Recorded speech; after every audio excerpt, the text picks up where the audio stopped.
Hey guys, it's Megan. So one of my goals now that I have finished the art library, which if you don't remember, this is my art library.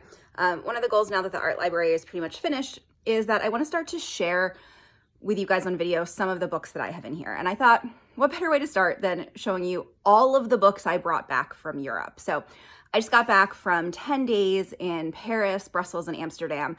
And while I was there, I bought 21 books. And so I wanted to show them off to you guys. Now, I know 21 books is a lot. For me, I actually feel like I kind of showed some restraint there. So one of the benefits of working on this library project before I went on the trip is that I had a really good idea of what I already had. So in addition to the library being my books, I also inherited my mom's books. My mom had a lot of books from her love of art and her travels. And so one of the things that we had, or that I have, are actually already a lot of books. You can see some of them up in there. A lot of books, especially exhibition catalog style books on Impressionists and Impressionism. And so because we went to a lot of those museums, especially in Paris, I didn't feel the need to buy those types of books because I knew I already had a lot of them here in the library. The other thing that I tried to focus on is to really get books that reflected the trip. So when we were in museum gift stores and I was looking at all the books because of course I have to look at all the books. There were some really beautiful exhibition catalogs I saw, but they didn't reflect exhibitions that we saw on the trip. So I decided, for the sake of the weight of my suitcase and just to kind of give myself some constraints, I was trying to buy books that were more related to what we saw on the trip. Now, as we got into Brussels and Amsterdam and I found some more traditional bookstores, I broke that a little bit, but you'll see I broke that with smaller books, not big giant exhibition catalogs. So without further ado, let me show off some of the books that I got. Now, when I say about 21 books, I think one of the things that I want to be clear about is that a whole chunk of those were children's books that I bought for my niece and nephews. So I actually bought a ton of kids' books.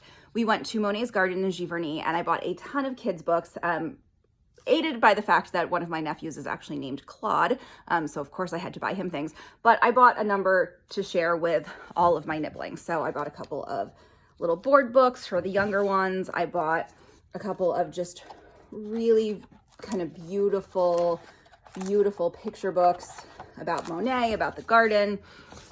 And I still haven't quite figured out which kids are getting which books yet. I'm still working on that one, and I kind of hope to read through some of them myself before I give them away. But I just got some really, really beautiful kids books that I'm very excited to share with my nibblings. A couple of them, yes, this one is in French. No, they don't speak French or read French, but my one sister-in-law did study French in college, so hopefully that's enough to do that. And at the very least, this one has some really beautiful illustrations in it.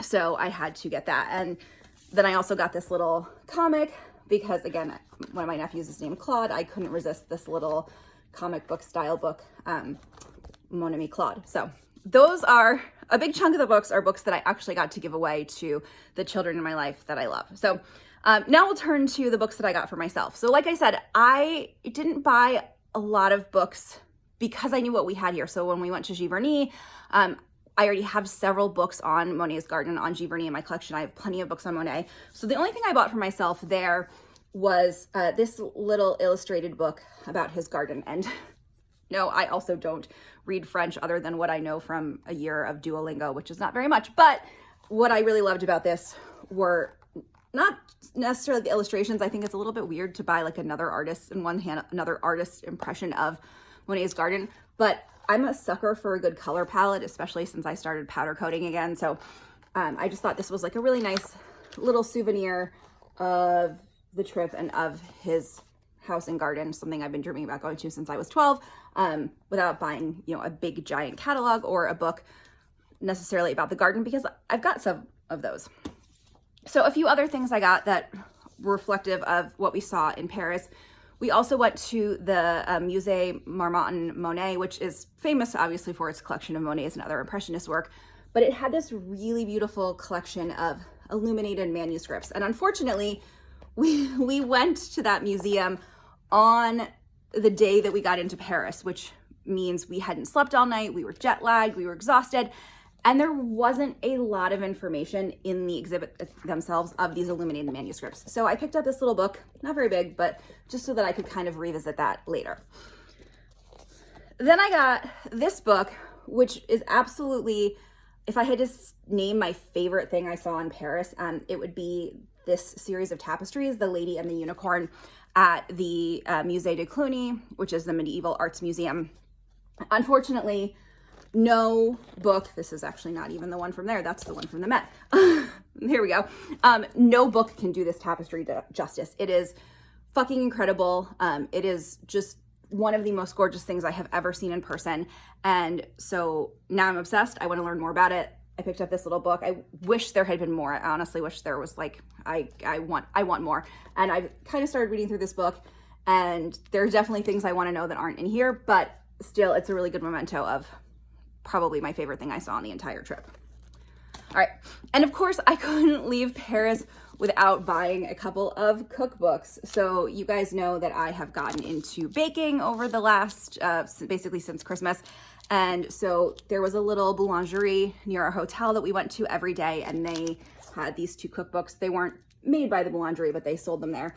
And yes, again, I don't speak French, but I couldn't resist just the beautiful kind of diagrams and illustrations. And so hopefully between the pictures and some translation apps, I am looking forward to digging into these and, you know, revisiting some breads and more croissant and just really digging into those. So that's what I got in Paris. And then my book buying shifted a little bit as we moved into Brussels and Amsterdam. So in Brussels, we weren't there very long, basically a day and a half. And while we were there, we found a little bookstore. Most of the books were in French, but they had a tiny little English language section. And in there were 2 books that have been on my radar, but I hadn't purchased yet. And so I decided to pick them up there. One is this 41 False Starts, Essays About Art, because I'm a sucker for that. The other one is this book that I kept seeing around called Monsters, A Fan's Dilemma. You might have seen it. This is the British or the UK cover. The English or the American cover looks a little different. Anyway, this book has been kind of intriguing me. So I decided I was there, it's here, I'm gonna buy it. And I ended up reading like a third of it on the flight home. I finished it off this weekend. I will talk more about it when I do my June book review, but suffice to say, I am so glad I grabbed this book. It is really incredible, and I do not for a second regret buying it. Also, as I joked to my friend, as I was buying both of these books in the bookstore in Brussels, they're paperbacks, so they don't really count, right? They're not even that heavy. So that's what I picked up in Brussels. Nothing specific to what we did there on the trip, but some things that I'm very excited about. Then we moved on to Amsterdam, and we weren't in Amsterdam very long either, but we did, of course, go to the Rijksmuseum, and I picked up a couple of books there. I picked up this costume and fashion book because I really loved seeing some of the fashion in the Rijksmuseum in particular.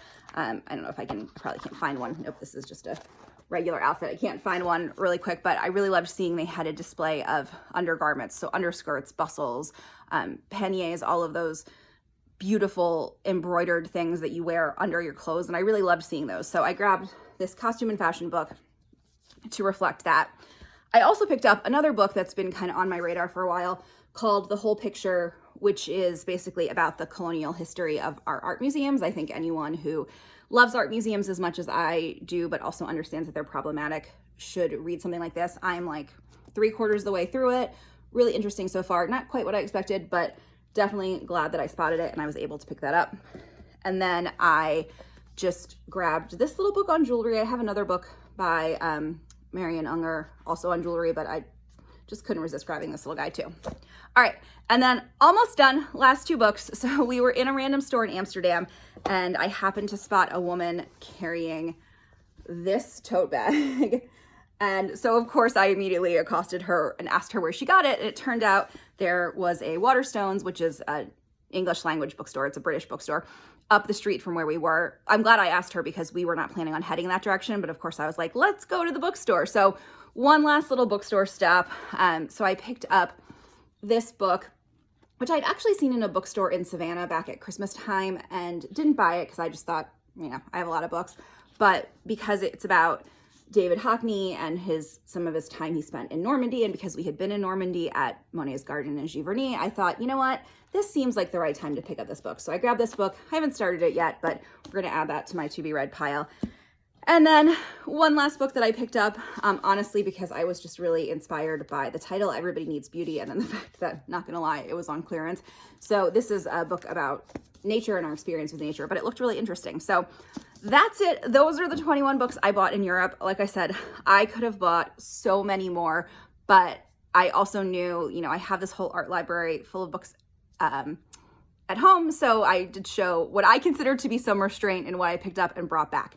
So hopefully you enjoy this little installment of books from my art library, and I'll be back soon to share more. And if there's something that you've spotted around that you really want to know about, feel free to ask me in the comments and I might put it in my next video.